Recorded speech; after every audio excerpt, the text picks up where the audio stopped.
Welcome to the Gay Buddhist Forum, where teachers from all schools of Buddhism offer their perspectives on the Dharma and its application in modern times, especially for LGBTQI audiences. These talks are offered freely to the world and made possible by appreciative listeners.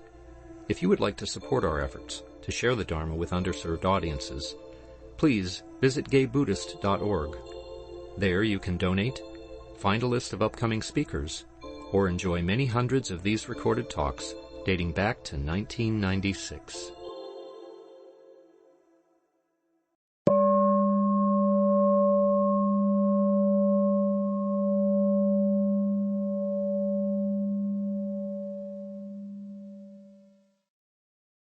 Welcome back. I'm going to go around the room and say our names first, and then I'll introduce our speaker. I'm George. Risha. I'm Frank. Paul. I'm David. Lee Robbins. My name is Jerry. My name is Stephen. Richard. Matthew. Andrea. Jeff. Bill. I'm Brad. Tim. Jack. My name is Cass. Larry. Andy. Steve. Tony. Bob. Thank you. Hi, JD. JD Doyle serves as core teacher at East Bay Meditation Center and has served as a board member and was the co-founder of the LGBTQ meditation group. JD is in the Spirit Rock Meditation teacher training program and was dedicated practitioner program and community Dharma leader program. JD practiced Buddhism since 1995 in the U.S., Thailand, and Burma. For over 25 years, they worked as a public school teacher focusing on issues of equity and access. JD holds a bachelor's degree in environmental studies from Cornell University and a master's degree in language and literacy and sociocultural studies from the University of New Mexico. JD identifies as gender nonconforming. They are committed to celebrating the diversity of human sangha, addressing the impact of racism on our communities, expanding concepts of gender, and living in ways that honor the sacredness of our earth, of the earth. Thank you, and welcome back, JD. Good to see you. Thank you. Thank you so much. It's great to be here with all of you. I really appreciate your commitment to this Sangha and to showing up in this way to support each other. Well, not surprising to those of you who practice for a while, I thought that today I would talk about suffering because Buddhism is really good with this theme, suffering, and there seems to be an awful lot of it going on. So I thought I would just really focus on suffering, which I think is actually one of the things that the practice does that is so supportive is actually rather than trying to avoid suffering, to really actually look at it and begin to practice with it so that we can really understand how it impacts us in our lives.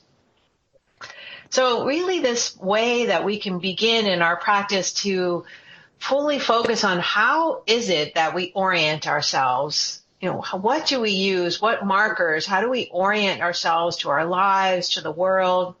How do we navigate this relationship between the internal and the external?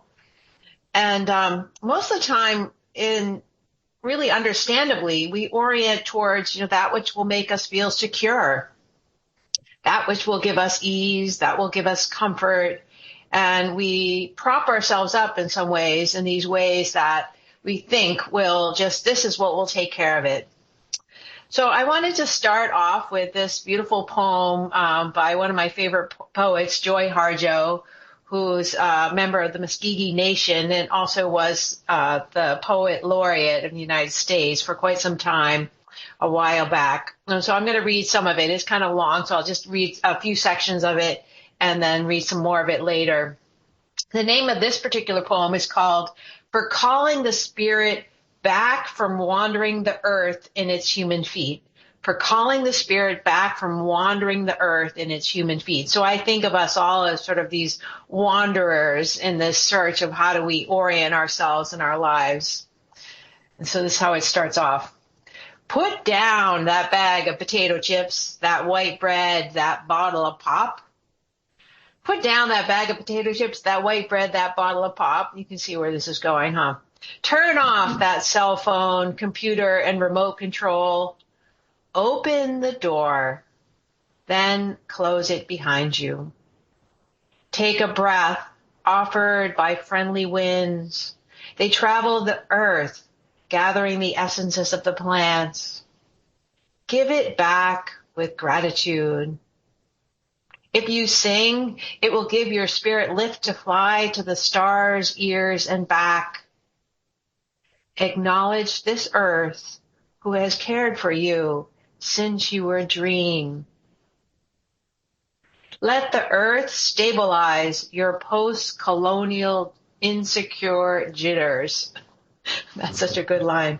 Let the earth stabilize your post-colonial insecure jitters. So there's more to it, and I'm just going to pause at that point with it. But I just really love this invitation to, put down all of these trappings that we have that we think are going to provide us comfort. Maybe yours isn't the bag of potato chips, but certainly at times it is mine. And, the computer and all of these things that we can use to support ourselves, and close the door, just really allow ourselves to rest on this earth and let the earth stabilize us. Really connecting ourselves to that which is right here and that which is greater, looking out at the stars, and taking this moment to know what is the path that we're on, and where is it headed in the choices that we are taking. So we are impacted by the world. We are not impervious. Sometimes we think that, we can just armor ourselves or take ourselves away, but we're impacted by the world and what has come before us and what is happening now. And it makes sense that we are concerned about security, our own security, that of our loved ones, those we care for. There's so much impact that's happening in so many communities right now that our heart can feel very stretched, very tender. It can be hard to know how to respond. And so sometimes we can feel like we're just sort of wandering and bumbling around in this reactive mind. And the Buddha has spoken to this. The Buddha calls this reactive mind, this way that we can just sort of bumble around, wandering on, samsara, S-A-M-S-A-R-A in the Pali. And it actually means this wandering on. And Thanissaro Bhikkhu says that, in this quote that I really appreciate, samsara literally means wandering on, quote unquote, in the early Buddhist text. It's the answer to the question, what are we doing? And instead of being a place, it's a process. It's the tendency to keep creating worlds and then moving into them. As one world falls apart, you create another one and go there. At the same time, you bump into other people who are creating their own worlds too.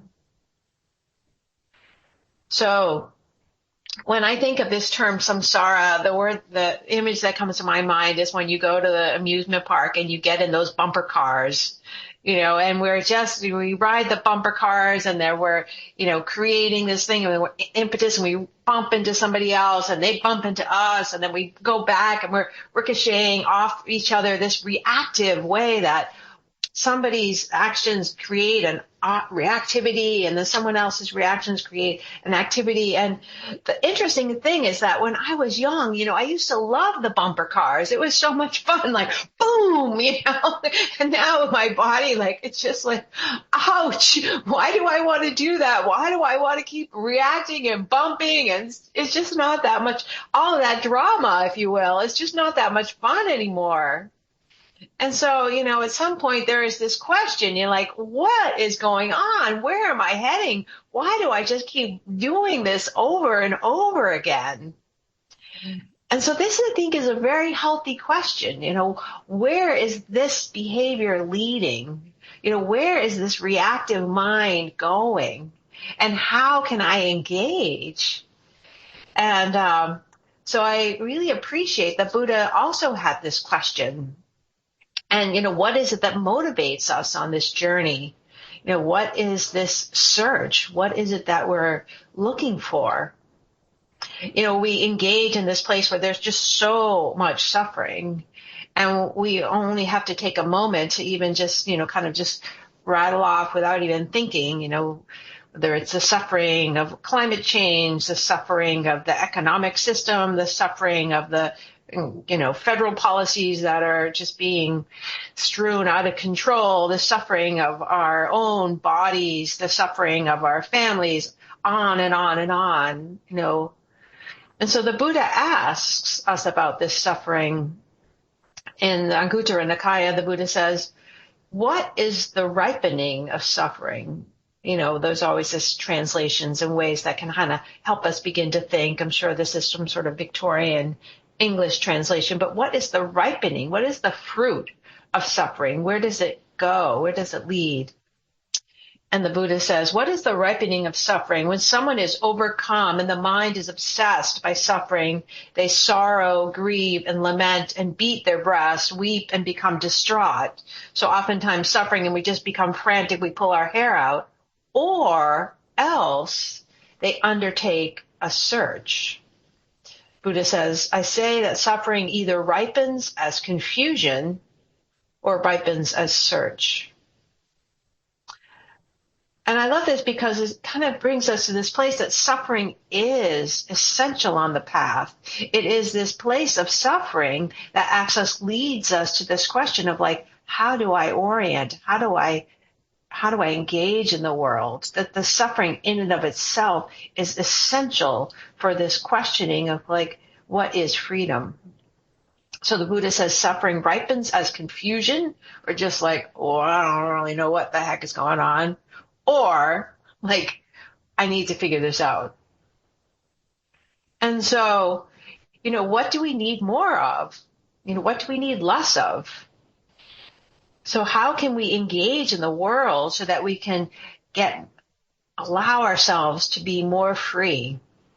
What do we yearn for? What do we try to avoid? And the Buddha, on the night of the awakening, the Buddha says, might there be another way? Might there be another way? So this is that search. What is that? What might there be? How do we engage? And so it is this first stance, if you will, and some of us might understand this as the first ennobling truth, but, really knowing that there is suffering, that this is suffering. And in Buddhism, unlike the religion that I grew up in, where it was like, not only am I suffering, but it's like, I am to blame for my suffering. I'm born as someone who suffers. But in Buddhism, we just say, this is suffering. This is suffering. What if I'm experiencing right now is suffering. But just to kind of pause for a moment and to really understand that this term suffering is actually sort of a conglomerate of looking at something that is a little more nuanced. So, for example, oftentimes dukkha, D-U-K-K-H-A, which is the word in the Pali, is translated as suffering. We just kind of use it as a catch-all term, but it really could be just this sort of sense of frustration or a little bit of unsatisfactoriness or unpleasantness or really onto anguish and despair. And so this pain that when we are born, just by the virtue of being born into the world, suffering ensues.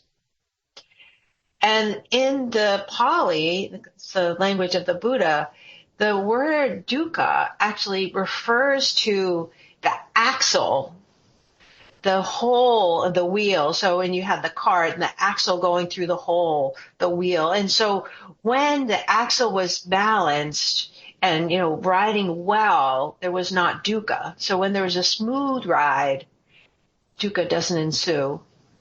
But we all know that the wheel, sometimes like if you go to the bicycle shop and you just see the wheel just spinning up in the air, and there it spins so nicely, or even like, the car is up on the chassis and the car, and they're fixing it and they're aligning the car and it's all fine. But then you put the car or the bicycle on the ground, and all of a sudden it's not so smooth anymore. There's potholes, there's, you try your best and then something happens and the bottle, like my friend was just saying, he was trying to ride his bike and all of a sudden his water bottle cage fell off, and then he was in downtown Oakland and couldn't turn his wheel, just things happen. The bicycle, you're in the shop and everything looks perfect, and then you engage with the world.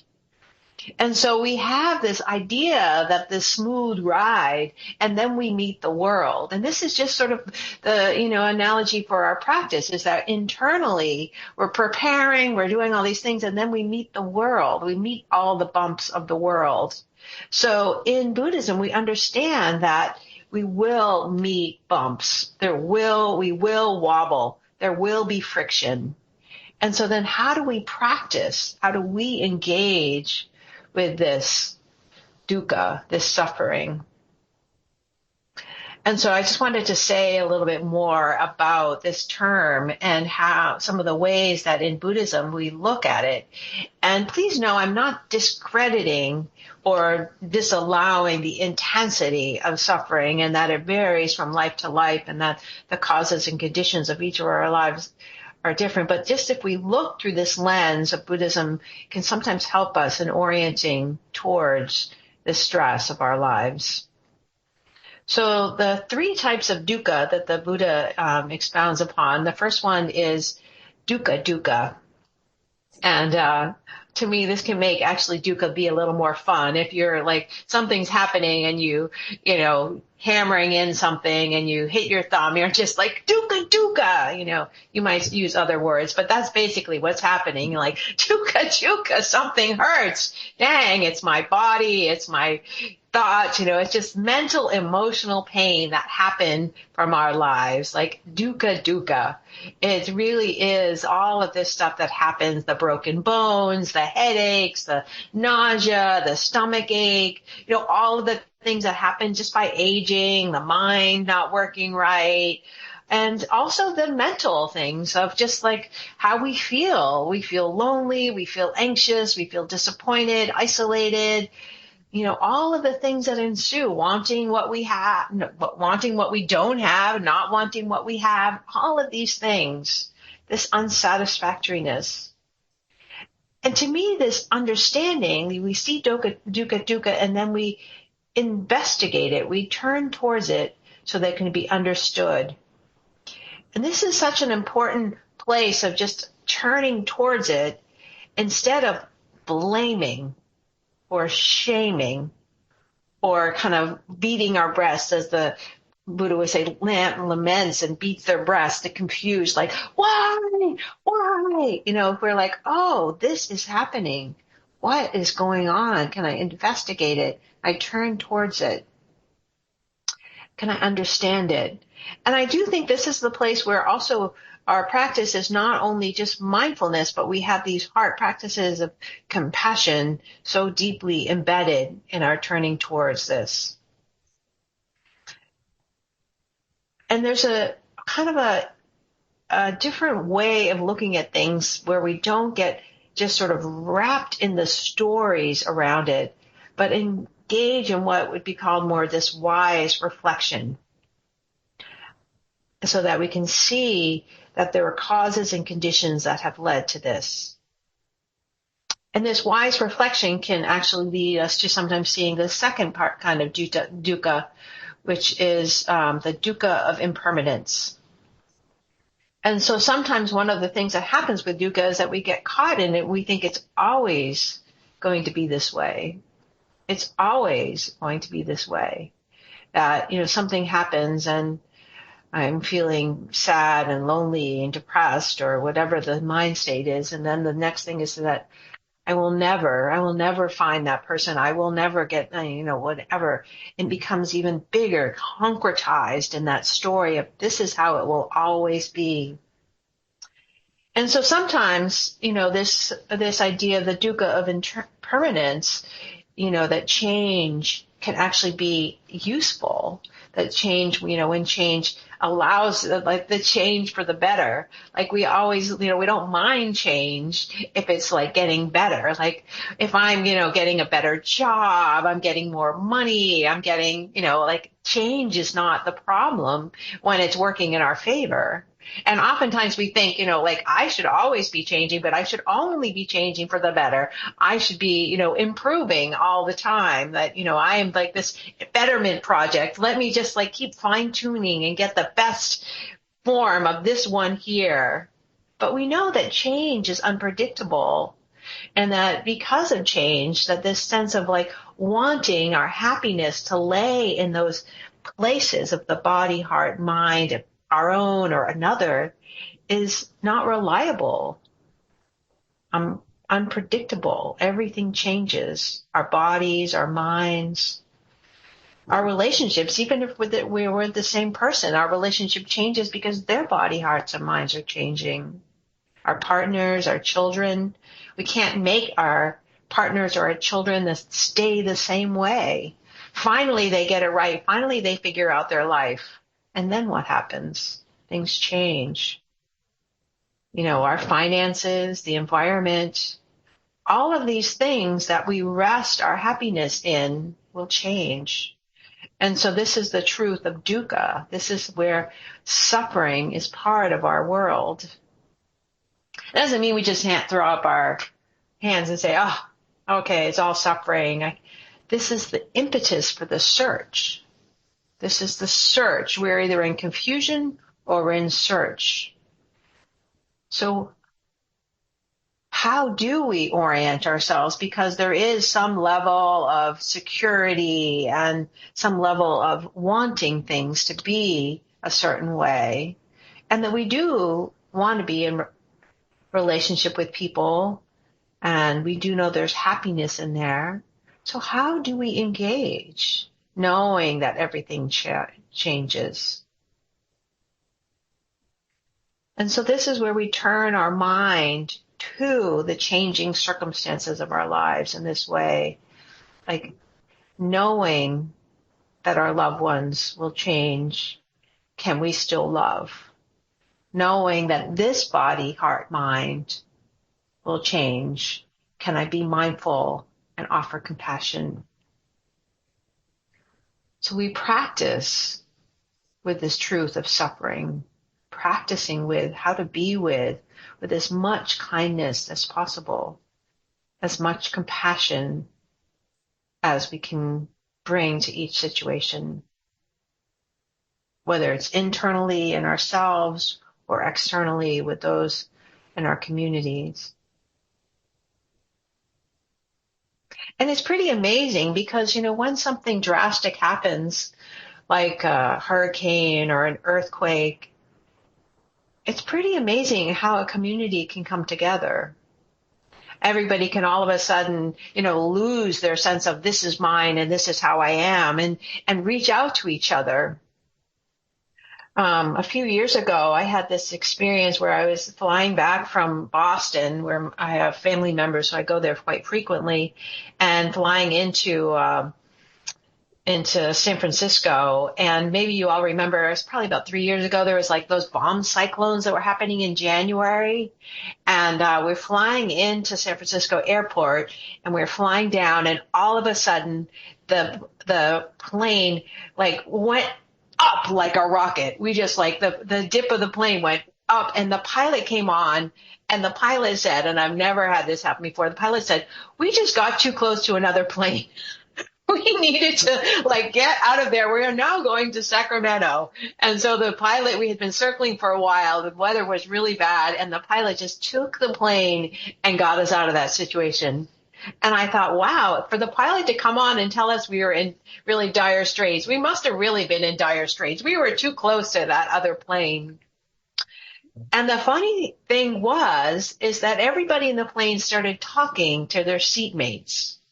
we had all been, kind of engaged, ready to go down, go land and doing whatever it was we're doing, kind of trying to ignore the person next to you as best as you can, even though the flight's 6 hours long.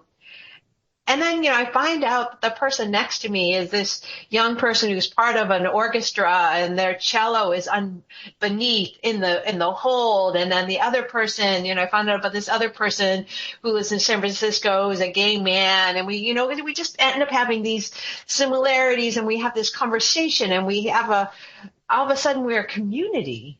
We're a community, and we're in this situation together. And it was so fascinating because, we had been in the same situation together, but we were just not community. We were not engaging with each other. And all of a sudden, when this intensity happens to all of us, we cross among our differences and then meet each other. And so this sense of like almost being hit by our own impermanence of like, wow, that was a close call. That was a close call. And I don't know if any of you were here when the earthquake was happening in San Francisco Bay Area. It was similar. Like all of a sudden, everybody in the Bay had been through that big one, that earthquake, and you could talk to anyone about it.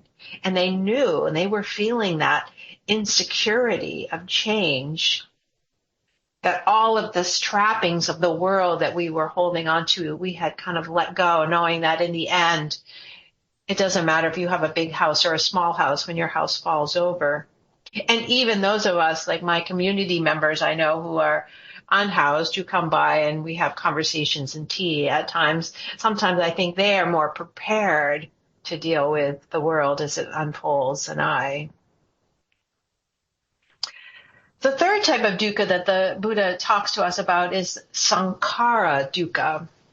And I bring in this term sankhara, S-A-N-K-H-A-R-A, dukkha, because I think it helps us understand, because oftentimes we don't use this term of the conditions of our lives. So sankhara dukkha, sankhara is translated as volitional formations, habit formations, this karmic formations, constructions. And so it's this idea that based on past experiences, whether in this life or in Buddhism, it could actually be past lives, there are things that will unfold. So the image that I find very useful for this is the image of like a record player, where then the record, where you put the record on the record player and it plays the music because of the grooves in the record. And so in our lives, we have very familiar grooves that this is just sort of what we've become accustomed to how things go. And it plays music, sometimes discordant music, sometimes beautiful music, but these are the grooves of sort of the habit formations that propel us forward. And so this is the way that our conditions can engage us with the world. And it's interesting to think about the way the world is right now, and particularly, I'm just going to call it a mess in our country. Those of us, I don't know if any of you are in Canada. I'm sorry if you for the United States, if you are in Canada joining us, or if you're in another country, but we have kind of a mess here in the United States right now. And this idea of conditions leading us into suffering really helps us understand this, because it kind of can help us look at some of these terms that we can know scientifically as like epigenetics, how the suffering of our ancestors then transfers to now. And so some of the structures and systems that were in place in our society lead us to the suffering of today. And I'm not a sociologist or a scientist in that way, so I can't tell you particularly, I was reading a little bit about history today, and some of the ways the economic systems has now currently given rise to this one and this theory of this particular economist and historian. And it is interesting to hear these theories and to know that there are causes and conditions that have given rise to the current situation. And so it's really helpful for each of us when we're thinking about the suffering that arises in our lives and where we get attached and where we want something, to really take a reflection into how we are propelled forward based on the habits of our families, based on the habits of society and schools and the culture. And currently, I didn't grow up as a digital native, but, the social media is propelling us forward. And even now with this confusion around, what can we know as truth? Where do we go to align ourselves? And so this is the conditions. These are all of the conditions that lead to suffering.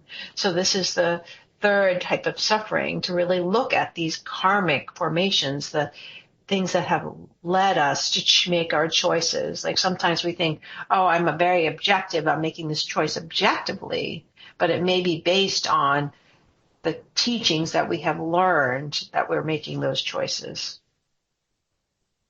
And so all of these ways of dukkha are to be investigated, to use this capacity of wise reflection.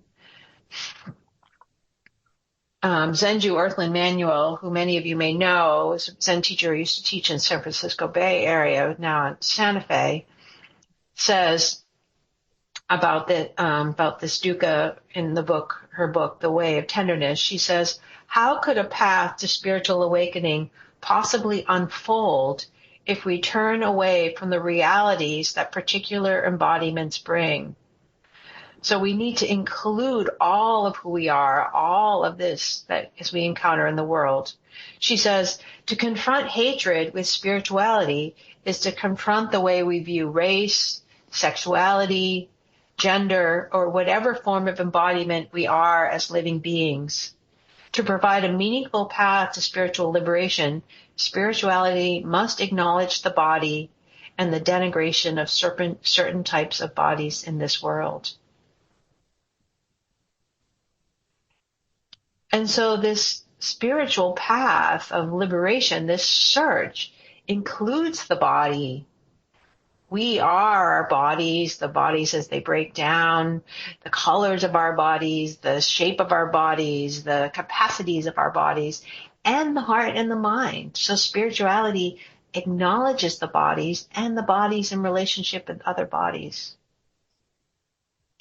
And so we turn towards dukkha in this path. We turn towards it to practice, to investigate.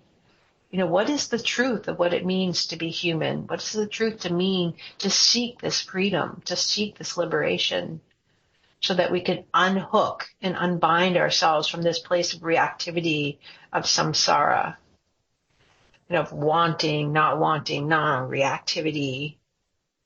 And I think, what I have found that it takes a lot of heart. It really takes a lot of heart. It takes a lot of tenderness. And the training that I had was more the sense of steeling myself against the world, walling myself from things, this real protective shield.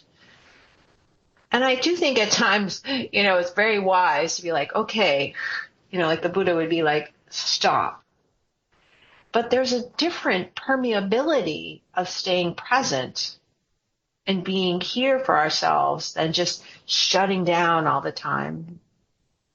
And it takes, I think, a lot of courage. It takes a lot of courage. It takes courage for us to show up as queers right now when we are being vilified again and again. It takes courage to include the trans community that is just becoming the bone or the focal point for so much of the attacks. And how do we show up for ourselves and each other? And I really think that's where the heart practice. If we're always turning away, then when something hard happens, the heart needs to have that practice, the muscle of the heart. And so when we think of the word courage actually comes from the word for heart, the French word, which means heart. And the courage is really this place of this perseverance in the face of change, in the face of impermanence, in the face of all these conditions.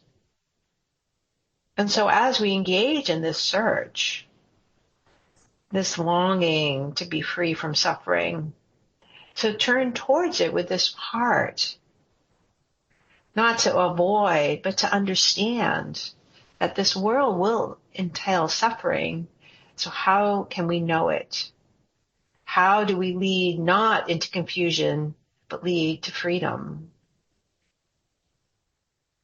Thich Nhat Hanh says, we should not be afraid of suffering.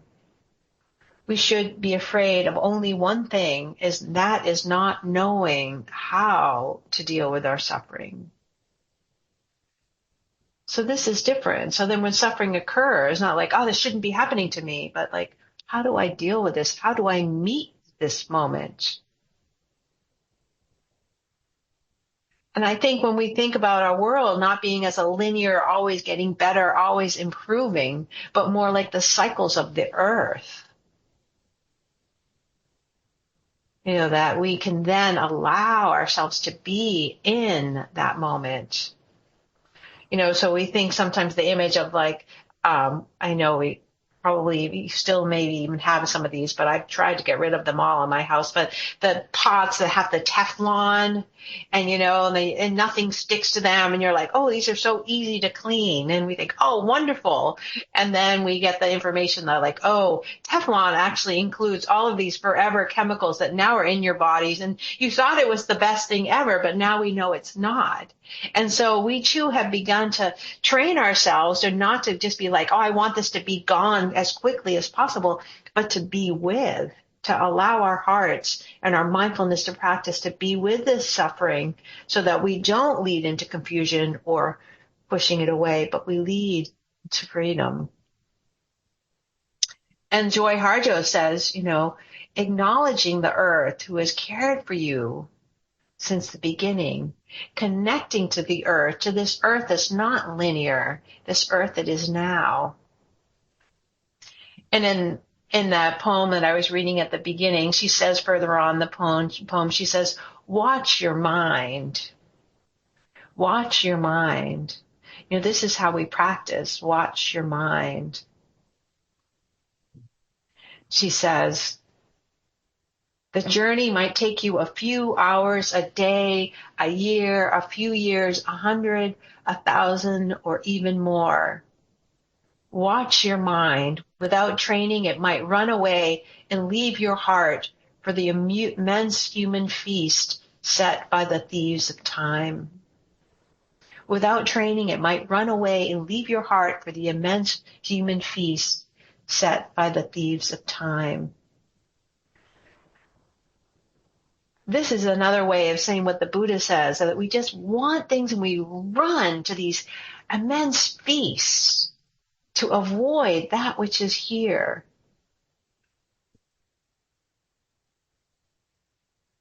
And then at the end of the poem, she says, let go of the pain of your ancestors to make way for those who are heading in our direction. So we hold on and we think it's going to be this way. She says, let go of the pain of your ancestors to make way for those who are heading in our direction. And then the last line, she says, then you must do this. Help the next person find their way through the dark. So this relational field where we help each other, we reach out in our sangha and our communities, we're generous. We know that our hearts will be touched and that at times we'll be able to offer support and that at times we'll be receiving. Reaching out for those who come after us. Just ending with the Buddha's language on this, where the Buddha says, go forth for the good of the many, for the happiness of the many, out of compassion for the world, for the benefit, for the good, for the happiness of all. Practice the Dhamma that is beautiful in its beginning, beautiful in its middle, and beautiful in its ending. we sometimes have to teach ourselves to see this beautifulness because we've not known that suffering might actually, right in it, have that beauty. Unbeknownst to us, our hearts are training to hold all of this. That we too can meet this. We can meet this moment with courage and wisdom. Thank you. Thank you, JD. Thank you. Do we have announcements? I don't know, George, if we have enough time for questions, or are we moving into announcements? 11:45. Okay, great. Anybody have questions? Or comments? Hi, JD. My name is Matthew. Something I've found really, really helpful to navigate through these times have been, I picked up a copy of When Things Fall Apart by Pema Chodron. And then also No Mud, No Lotus by Thich Nhat Hanh. And, but particularly what's been helping me is her other book, Pema Chodron's other book, The Places That Scare You. And I think a few weeks back I even mentioned during the Sangha meeting about how the election and just this feeling of having a rug pulled out from underneath me and suddenly thrown into uncertainty. And then even as I said it, I thought, oh, well, you know, what else isn't uncertain? And in the next weeks, I invited myself to explore those stories that I've told myself that give me a sense of security.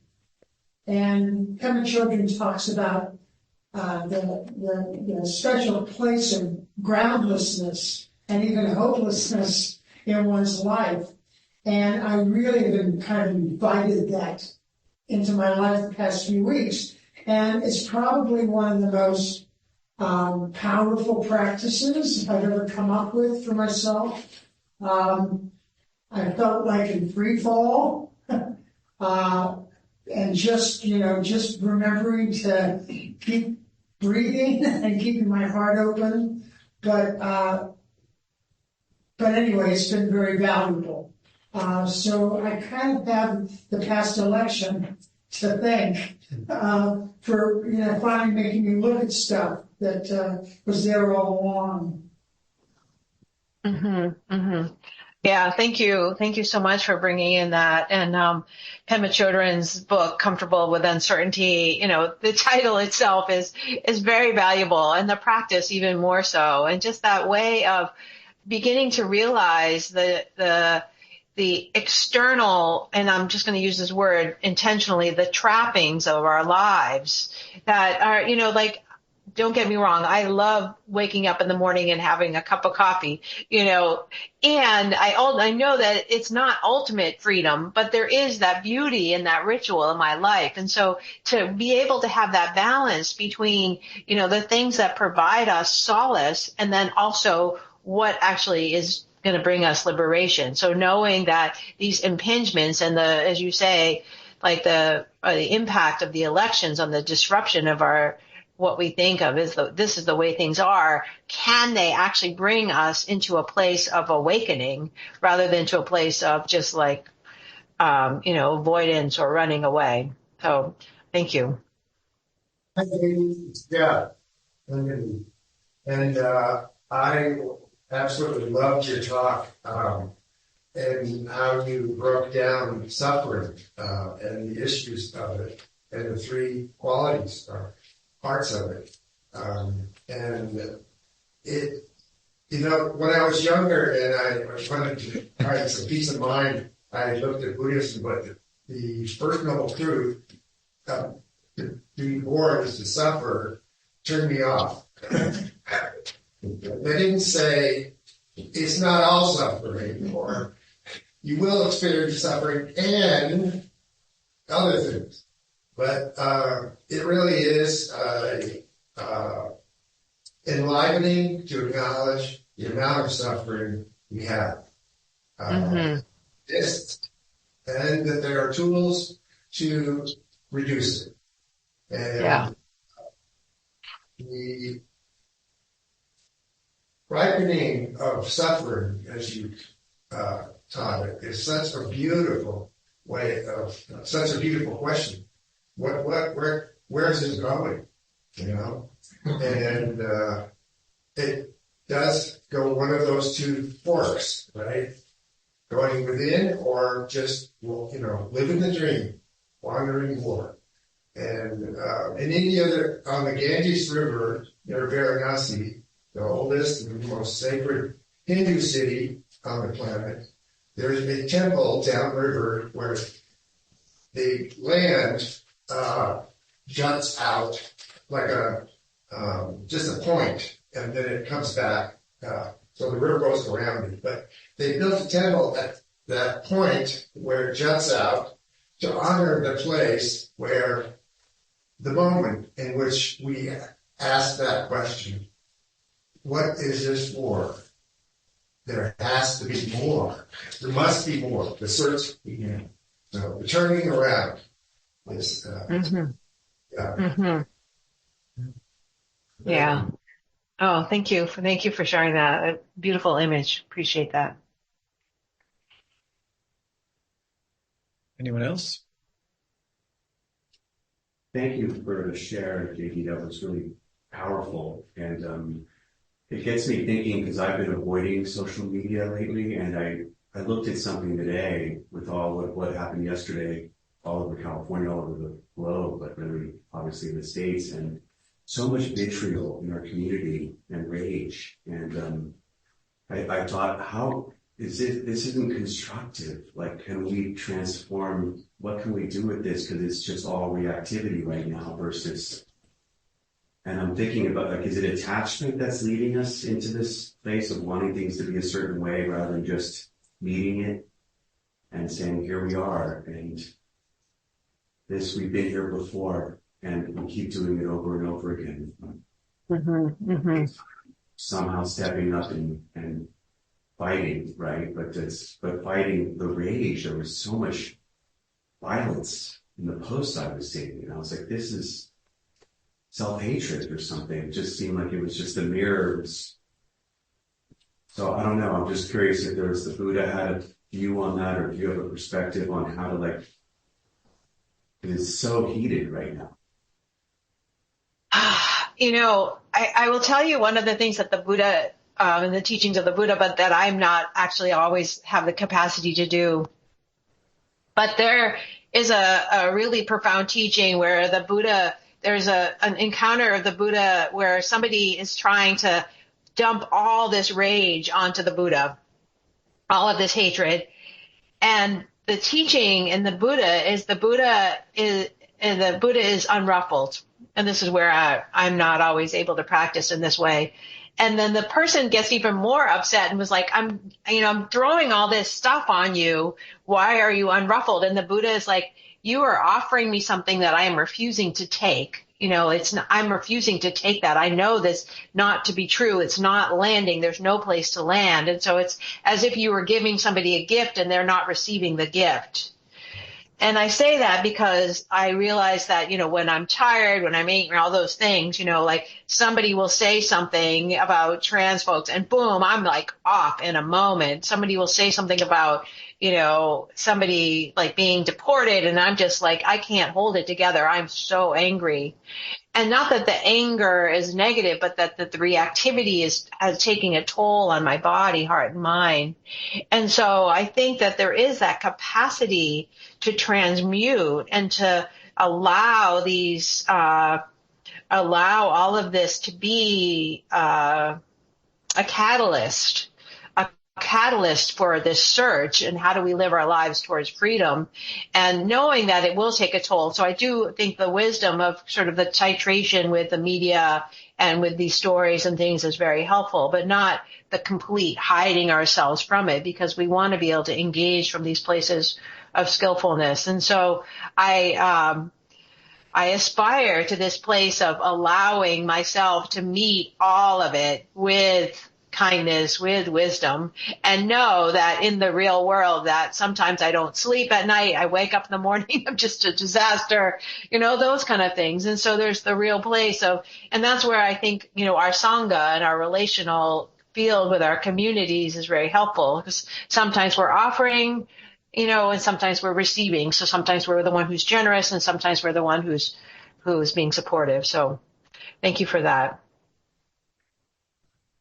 David? Jeannie, thank you for your talk. What really resonates for me is when you said, open the door and close the door type of thing. So for me, just investigating, staying with what's going on as much as I can, shut the door, maybe get that cup of coffee, that solace that you talked about. But what's really hitting my mind is when you're on that plane and it goes shooting up, and then the way people come together, I think we're at that moment, and I just thank you for your talk. It's getting me to a point where I do want to investigate these sorts of feelings that I push away, and we've got to get to where that we're rocketing up and connecting and creating community. That's what I take away from your talk. Thank you. Mm-hmm. Oh, thank you. I'm looking at the time, so we probably need to Wrap up. Thank you, everyone. Really appreciate it. Thank you. Do we have a host today?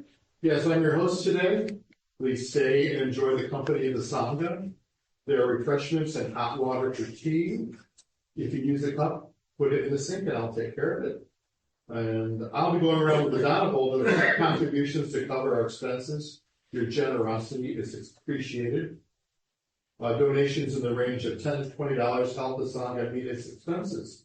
These include honorarium for our Dharma speakers, rent for this beautiful center, and our quarterly newsletter mailed mostly to people in prison. There's a newcomer sign-up sheet on the credenza.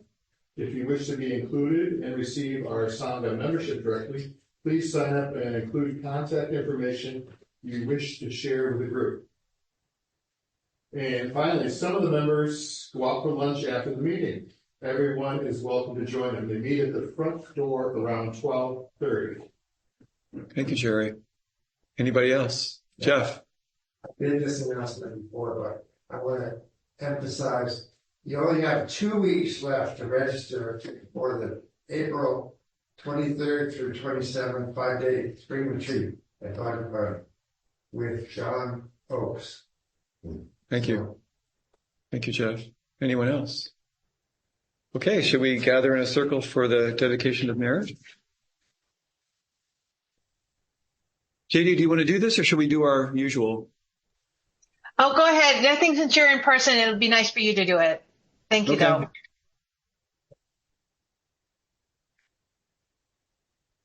By the power and truth of this practice, may all beings have happiness and the causes of happiness. May all be free from sorrow and the causes of sorrow.